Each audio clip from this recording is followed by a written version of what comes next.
We had been targeting a small cadet for 16 days when a human arrived and, in just 14 seconds, disrupted our entire academy. I've been instructing combat tactics at the Galactic Military Academy for 16 cycles, and I believed I had seen it all. My name is Vikran.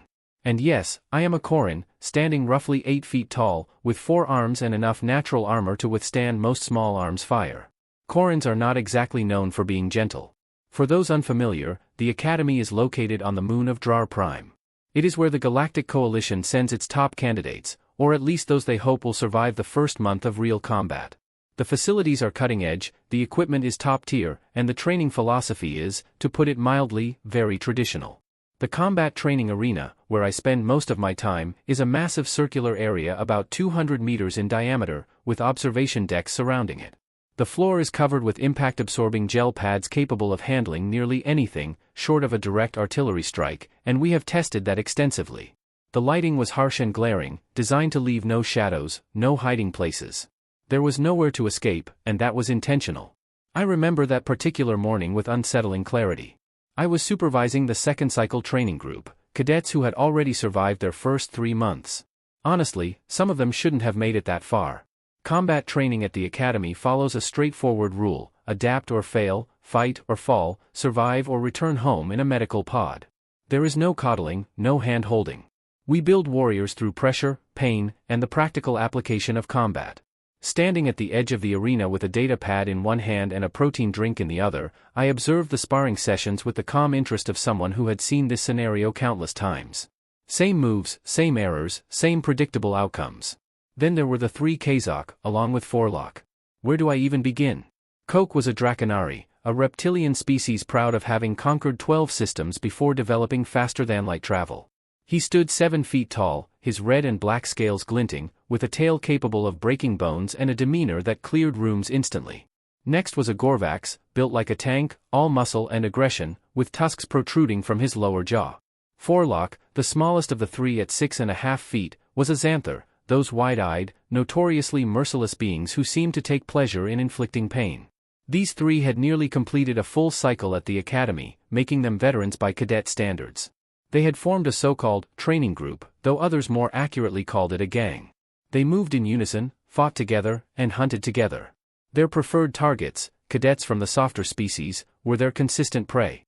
I use the term deliberately. These were diplomats, engineers, and scientists drafted into military service as required by the coalition. They were unprepared for combat, mentally, physically, and emotionally. I watched as Krosak circled a Pillion cadet named Rento. The Pillions, a small, furry species, were exceptional with mathematics but possessed fragile bones. Rento, standing maybe 4 feet tall, nervously tried to maintain a defensive stance drilled into him by instructors, his large eyes darting at the approaching threat. His hands, small and unsteady, trembled as he raised them. "Come on, little squeaker," Krosak hissed, flicking his forked tongue between his teeth. "Show me what you've learned. Prove you belong here." Denix and Vorlak stood nearby, arms crossed, watching with clear amusement. They had already finished their sanctioned matches for the morning, so they were technically just observing. This was acceptable, and even encouraged. Cadets were meant to study each other to learn from observation. That they were mainly waiting for their turn to hassle Rento wasn't strictly against the rules. Rento made an awkward attempt at a strike, a textbook jab. Krosak deflected it easily, with obvious contempt. His counterattack was far from textbook. A full-force palm strike to Rento's chest sent the smaller cadet flying backward across the gel mat, gasping for air. "Pathetic," Krosak muttered, to no one in particular. I made a note on my data pad: Krosak, excessive force but within acceptable limits.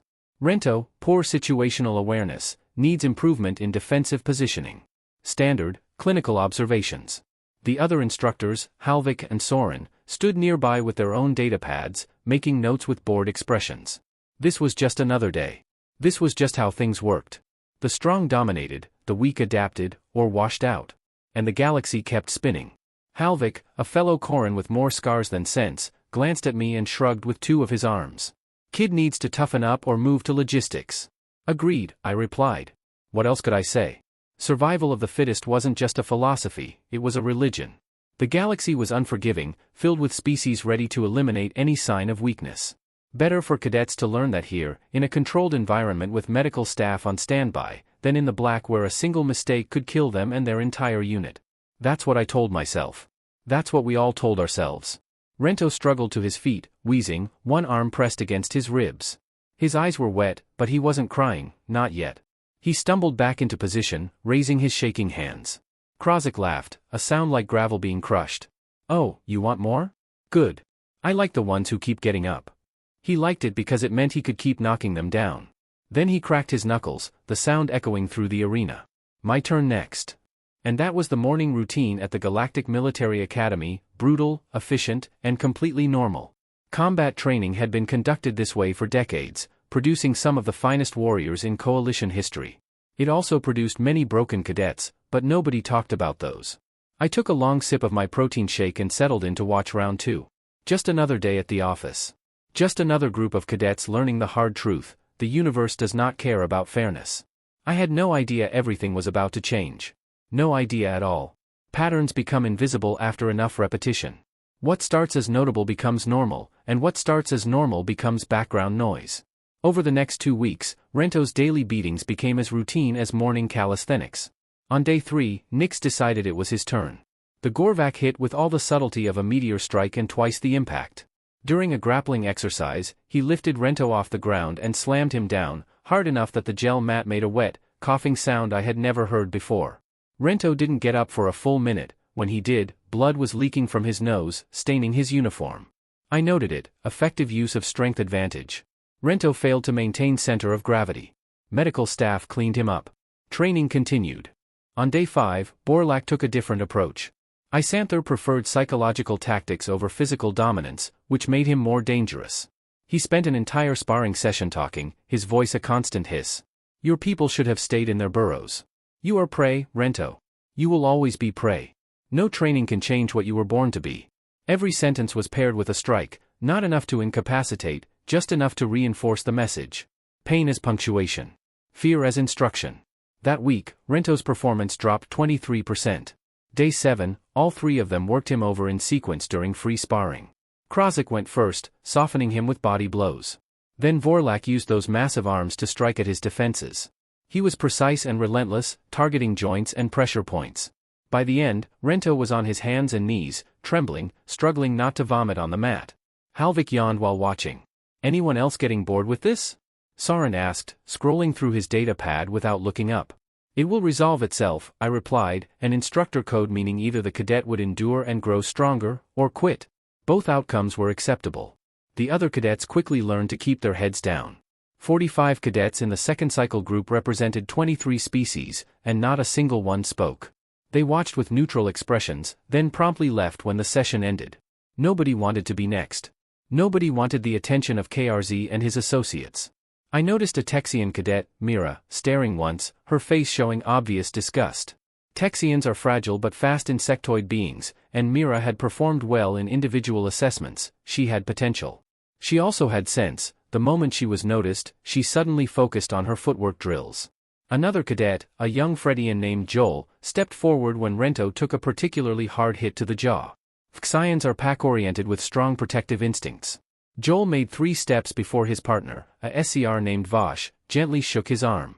The silent message was clear: do not interfere. It isn't worth it. Joel stopped immediately. The pattern continued. On day 10, Rento arrived with his left eye nearly swollen shut from the previous day's training. He didn't report it or complain. He simply took his position and waited. That stubborn persistence was exactly the kind of determination the Academy valued, enduring adversity, refusing to quit. Everyone knew there was a fine line between determination and having no other choice, but no one spoke about it. Coco seemed especially energetic that morning. Look at you. Still standing, still coming back. You almost earned my respect. Almost. He circled Rento like a predator, tail swishing. But respect didn't change facts. You are weak. This academy isn't for the weak. The next beating was methodical.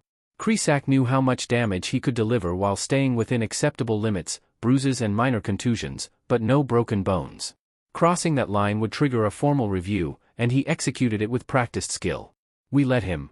By day 12, I overheard Denix and Borlak in the instructor lounge discussing Rento casually over a meal. I give him another week, Den said, chewing. He has that broken look. I'll take that bet. 2 weeks. The smaller ones are always tougher than they seem, Borlak replied. They were betting on when he would quit. I said nothing, sipping my stimulant beverage and reviewing training schedules. Here's the reality about the Galactic Military Academy the recruitment brochures omit. Our reputation relies on producing survivors, warriors tested beyond limits who emerge stronger. For 3 generations, the Coalition has depended on our graduates, and their success rates speak volumes. Academy-led units have 78% higher survival in combat. Our alumni include decorated generals, legendary tacticians, and heroes renowned across 100 worlds. That reputation rests on a specific philosophy: cadets are not protected from each other because the galaxy won't shield them from the enemy. Dominance displays are not interrupted because combat hierarchy is built on dominance. The strong are not stopped from overwhelming the weak because war itself is about that exact dynamic, strong versus weak, over and over, until one side is depleted. Sink or swim. Adapt or fail.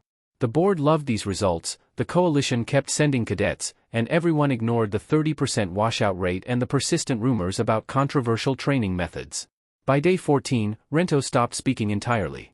He showed up, endured his beating, visited medical, and then disappeared to process his failures alone. His performance metrics plummeted, response times slowed, defensive techniques deteriorated to near uselessness. Kresic noticed. "You're not even trying anymore. Just waiting for it to be over." Rento said nothing. Pathetic. The Nix and Vorlak watched with satisfaction. They knew it, everyone knew it. Rento was finished. It was only a matter of time before he withdrew. On day 15, during morning formation, I saw Rento swaying slightly, eyes unfocused. Bruises layered across his arms and neck, a palette of purple, yellow, and green. When the formation ended, he moved like someone 3 times his age. Halvik noticed too. "He's about to break," it commented. Stubborn little rodent. I opened my mouth to intervene, to suggest the lesson had gone far enough, then closed it. What could I say? That we should protect him? That cadets shouldn't face the realities of military life? That someone clearly unfit for combat should be coddled? I couldn't say it, I didn't believe it. Day 16. Krasiak cornered Rento before training officially began. "Today is going to be special," he announced, loud enough for everyone to hear. "Today, we'll see what you're really made of." The threat hung in the air. Not one cadet met Rento's eyes. None of the instructors made any effort to intervene, and that was when she appeared. The alert reached my data pad at roughly 0700 hours, just as I was getting ready for morning training. It was an official transfer order from Coalition Command. Immediate assignment to the observation rotation. 1 human officer. Exchange program. Duration listed as indefinite. I stared at the display for a full 10 seconds. A human. They were assigning us a human. I will not claim I had much knowledge about humans beyond basic information. They had joined the Coalition around 15 cycles ago, accepted as a client species under Rexian sponsorship.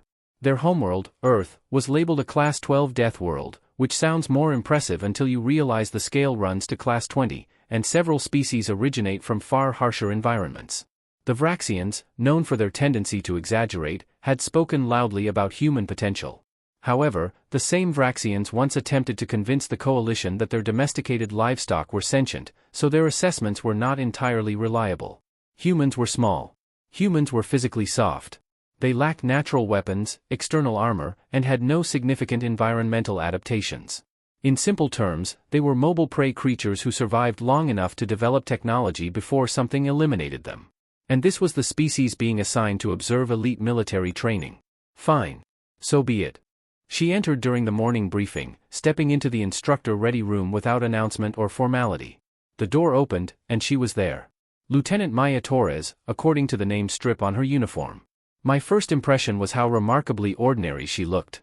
She stood approximately 5.5 feet tall, noticeably shorter than every instructor present. Her frame was lean and compact, suggesting stamina rather than raw strength. Her skin was a medium brown, her hair tightly pulled into a strict bun, and her eyes were dark, nearly black. She wore the standard Coalition observer uniform, plain gray with no decoration beyond rank insignia and a small flag patch, which I assumed represented Earth.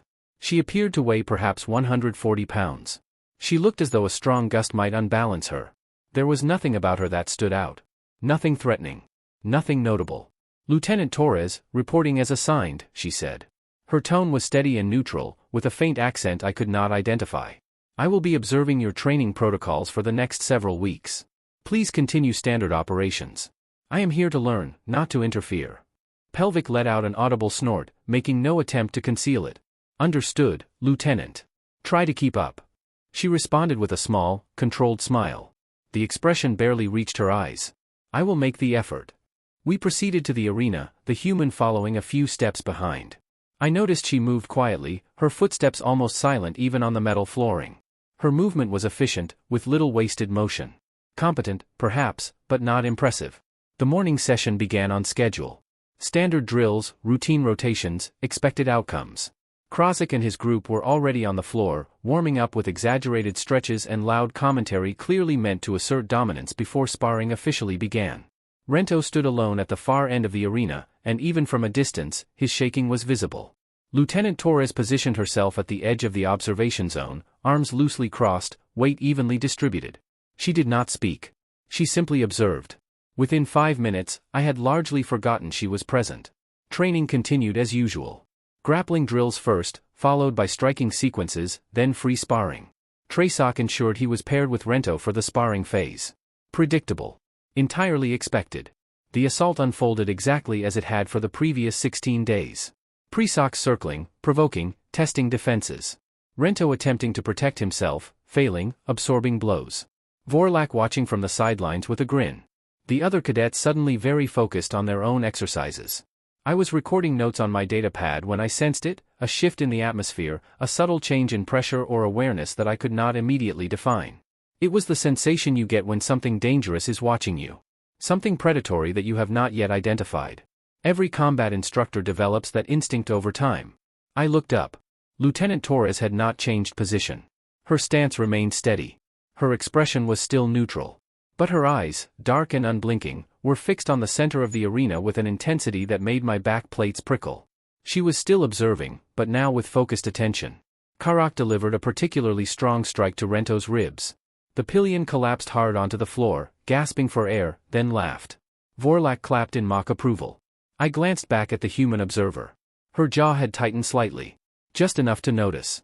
Rento struggled to rise, but Krosak pushed him back down with a single clawed hand. Stay down, he growled. You're finished. Despite being battered and with no options left, Rento made another attempt to stand. Krisak lifted his foot, ready to press it down and hold Rento on the mat for all to see. At that moment, Lieutenant Maya Torres uncrossed her arms. She said nothing. She did not shout or give any commands. She simply began walking toward the center of the arena. Her boots made precise, measured sounds on the gel mat, click, click, click.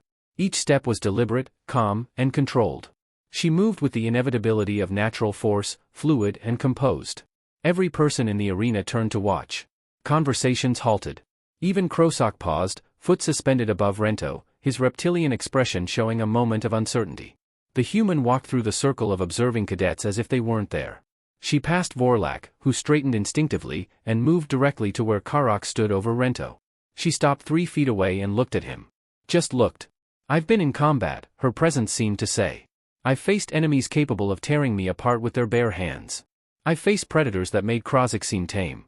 But I have never seen a look like this. Lieutenant Maya Torres's gaze was not anger. Anger would have been simpler to understand. It was evaluation, cold, clinical, and absolute. The kind of look a butcher gives a carcass, a surgeon gives a tumor, a professional gives a problem about to be solved.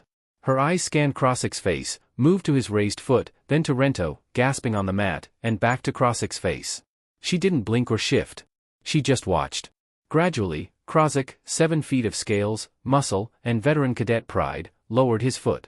The arena fell silent. 3 seconds passed, but in a space where 70 beings held their breath simultaneously, those seconds felt like hours. Krozik recovered first, naturally. Bullies always do.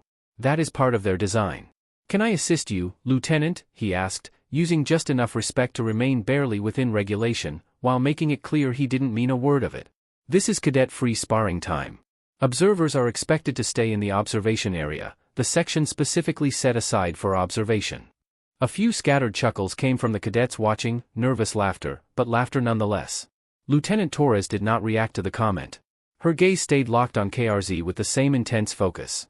When she spoke, her voice was quiet, casual, and slightly detached, not exactly a request, not quite an order, but somewhere in between, carrying more authority than either. Kazak's tail twitched. With respect, ma'am, this is a training exercise. Academy regulations clearly state that instructors and observers should not intervene in cadet sparring unless there is an immediate risk of serious injury or death. This is standard combat training. Step away from the cadet, Torres repeated, in the exact same tone and volume, as if reading from a list, as if she had all the time in the world, showing that nothing KRZ said mattered in the slightest. Another figure stepped forward from the sideline, casting a large shadow across the mat. Listen, human, we value the coalition exchange program, but you don't seem to understand how things work here. This is how we train warriors. This is how we've always trained them. Maybe on your planet you shelter the weak, but here we prepare them for reality. Torres turned her head slowly toward Thanks. The motion was deliberate, precise, almost like a targeting system locking on a new priority. And you are Cadet Thanks, ma'am. Second cycle advanced combat certification, top 15% of my class. Congratulations, Torres said, her tone flat. Step back. Vorlak moved to flank her other side. The three of them, Krozak in front, Vorlak on either side, formed a loose triangle around the small human woman. Standard pack tactics: establish numerical advantage, create multiple threat vectors, force the target to divide attention. I should have intervened right then. That was my responsibility. But I froze. The data pad slipped from my hands. I was witnessing something I couldn't fully process. A part of my brain, the part that had kept me alive through 2 wars and 17 combat drops, was screaming that I was watching something significant, something dangerous. Look, Krozak said, spreading his arms in a gesture meant to appear reasonable. Nobody wants trouble here. You're new. You're unfamiliar with our protocols. That's fine. Why don't you return to the observation deck? Let us finish our training. Then we can all write reports about cultural exchange and mutual understanding. Torres studied him for a long moment. Then, impossibly, she smiled. It wasn't a friendly smile. It was the kind of smile apex predators might wear just before showing their prey the realities of the food chain. No, she said simply. Chris's iriges drew together. Excuse me? I asked. No, Torres repeated. She took a single step forward. One small step. Chris, who was 7 feet tall and at least 200 pounds heavier than her, was the one who stepped back. You have 3 seconds to move away from that cadet and leave this arena. 1. You can't be serious. 2. For locks? This is insane. 3. Lieutenant, you're way out of line. 4. KRZ made his choice. I saw it in his eyes, a moment where arrogance overcame his survival instinct. He intended to put this audacious human in her place, to show her how things worked, to assert the dominance he had maintained for 16 days. He lunged with full extension, claws aimed at her center, a strike that would have sent most species through the wall, fast, brutal, and within Academy rules, justified as self-defense against an aggressive observer. He was confident, right up until Torres was no longer in his path. I barely saw her move. One moment she was directly ahead of him, the next she was beside him. Her body shifted, her left hand intercepted his extended arm, not grabbing, just catching it as you might catch a thrown ball. Then she moved again. No wasted motion, no unnecessary flourish. She turned, using his momentum against him, and executed what I later learned humans call a hip throw. Zack, all 7 feet and 300 pounds of him, went airborne. His tail swung, arms flailed, eyes wide with shock. He hit the mat with a sound like a cargo container dropping from orbit. The arena shook. Then Torres dropped low, impossibly low, her legs sweeping behind her, catching the Gorvax behind his knee. His charge became a stumble, then a fall. Torres was on top of him, one knee pressing his spine, one hand controlling his arm at an angle that made him grunt. Stay down, she said quietly. Gorlak, showing more intelligence than his companions, drew a training blade from his belt. Non-lethal, coated in impact gel, but still a weapon. You are making a very big mistake, he warned. Torres looked at him, still kneeling on Thinx's back. Put it down. Oh, what, human? You're going to fight all of us? Take on 3 veteran cadets alone? Torres rose slowly, releasing Thinx, who scrambled away from her as if she were radioactive. She rolled her shoulders casually, then spoke, her voice carrying across the arena. I have fought 40 insurgents in urban terrain with nothing but a knife and determination. I have held a position against armored assault for 6 hours with a broken leg and 3 bullets in my chest. I have pulled teammates from burning vehicles under fire. Do you really think 3 bullies with training weapons will be a problem for me? Warlock dropped the blade. Krozak struggled to rise, wheezing. Torres approached him, crouched, and whispered something too quiet for anyone else to hear. Whatever she said made the Dracher's eyes widen. She then walked to Rento, still on the mat, and offered her hand. He looked at it as if it were a live grenade. "Come on, cadet," she said gently. "Up you go." He took her hand, and she pulled him to his feet, steadying him when he swayed. Torres turned to face the instructor platform, where Halvik Sorrent and I stood, frozen. "Gentlemen," she said in a calm, conversational tone, as if she hadn't just neutralized 3 veteran cadets in under 15 seconds, "we need to review your training protocols, especially the parts where systemic abuse is passed off as education." My data pad slipped from my hand and clattered on the deck. Torres brushed a loose strand of hair behind her ear and walked toward the exit. At the arena edge, she paused, looking back at the 70 or so cadets watching in awe and terror. "Class dismissed," she said. "Nobody move." "That means you can leave," she clarified. The cadet bolted toward the exits as if the arena were on fire. Lieutenant Maya Torres, all 5.5 feet of her, walked out of the combat training arena with the ease of someone finishing a light morning jog. The door closed behind her with a soft hiss. In the silence that followed, Krasik finally managed to get onto his hands and knees, clutching his shoulder. Borlak remained seated on the mat, staring blankly. Helvik turned to me, all 4 eyes wide. "What just happened?" I had no answer. I spent the next 4 hours in my quarters, reviewing Lieutenant Maya Torres's military record. I read it once, then again, and a third time, certain there had to be a mistake. The translation algorithms must be faulty, or the data corrupted. But nothing was wrong. Lieutenant Maya Torres, age 32 in human years, had enlisted in the Earth Defense Force at 18. She served in what humans called the Marine Corps, an elite rapid response unit. Her record was, by any measure, remarkable. For combat deployments to active war zones, 17 confirmed enemy kills in close-quarters combat, and 3 medals for valor, including the Navy Cross, the second highest combat decoration a human could receive. She had been shot 4 times, stabbed twice, trapped in a building collapse, and survived a 40-foot fall when her dropship was hit by anti-aircraft fire. She had walked away from all of it. The part that unsettled me most was in her psychological evaluation, a standard requirement for coalition exchange officers. Under combat behavior patterns, the evaluator had written, "Subject demonstrates extreme protective aggression toward vulnerable squad members, with documented willingness to engage superior numbers when personnel under her perceived care are threatened." Perceived care. Rento had been under her perceived care for no more than 3 minutes. And she had already decided he was worth defending. That afternoon, the Academy Board held an emergency session. I was called to testify, along with Helvik and Soren. We sat in a conference room that suddenly felt far too small, facing Academy Director Jean, a the Sien who had led the institution for 20 cycles and now looked 10 cycles older overnight. "Explain to me," Jean said slowly, his multiple eye stalks focusing on each of us, "how 3-second cycle cadets ended up in medical with injuries severe enough to require regenerative treatment after an encounter with an unarmed observer." I replied, "I left nothing out. The pattern of abuse, our deliberate non-intervention, the confrontation, the 15-second dismantling of 3 cadets we had assumed were among our best." Jean listened without interrupting. When I finished, he remained silent for a long time. "Lieutenant Torres has formally filed a complaint," he said at last, outlining what she identifies as a systemic tolerance of abuse hidden behind the guise of training philosophy.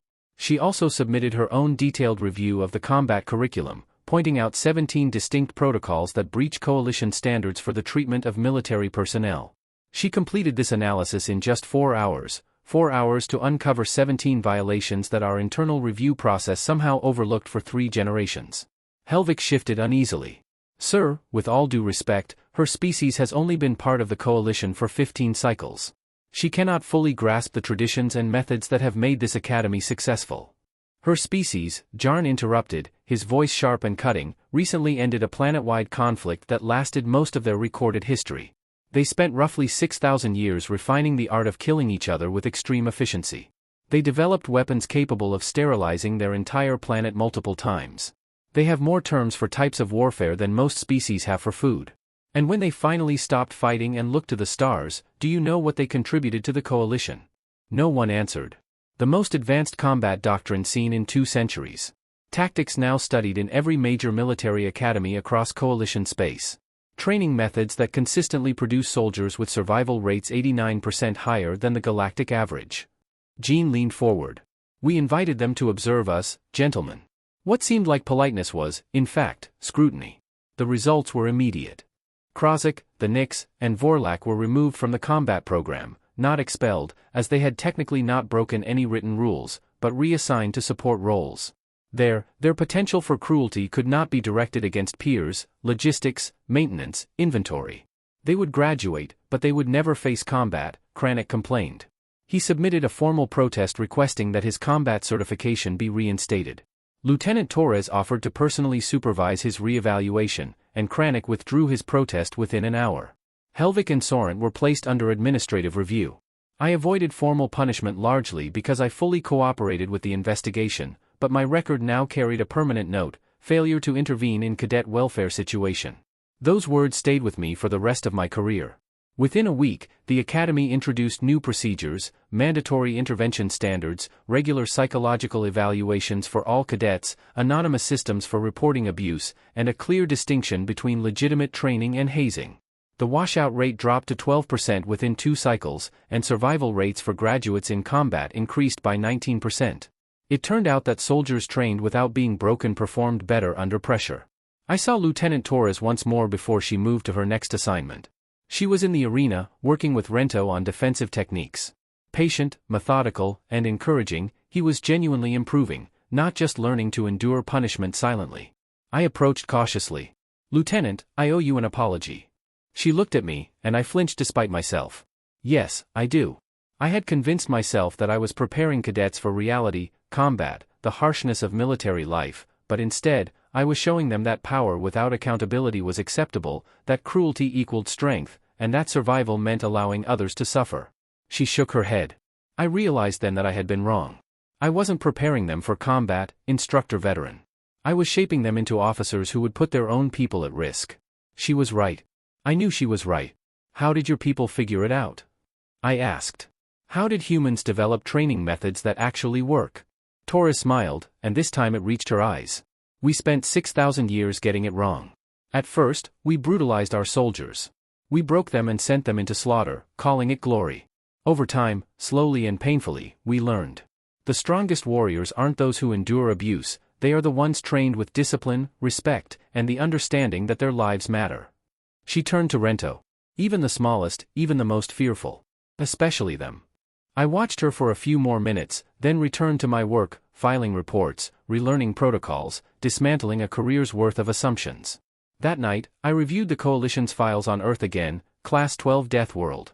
Gravity 1.2 times standard. Atmosphere with trace toxins. Weather aggressively hostile. Predator levels extreme. Evolution driven by 10,000 generations of relentless competition. And finally, I understood. Humans weren't dangerous because of speed, strength, or weapons. They were dangerous because they had spent their entire existence learning the hardest lessons in the toughest environment, and they remembered every one. They knew what broke people because they had been broken. They knew what forged warriors because they had rebuilt themselves from the collapse of countless failed societies. They understood something we had forgotten: true strength isn't about inflicting pain, it's about enduring, adapting, protecting, and still choosing kindness when cruelty would be easier. I still teach at the Academy. I'm better at it now. My cadets actually respect me, which feels unusual, uncomfortable, and honestly nice. The washout rate in my classes is now 8%, the lowest in the Academy. Every morning when I enter the arena, I remember Lieutenant Maya Torres, 5.5 feet tall, 140 pounds. Unremarkable. Until the moment she wasn't. Never underestimate a human, especially the quiet ones.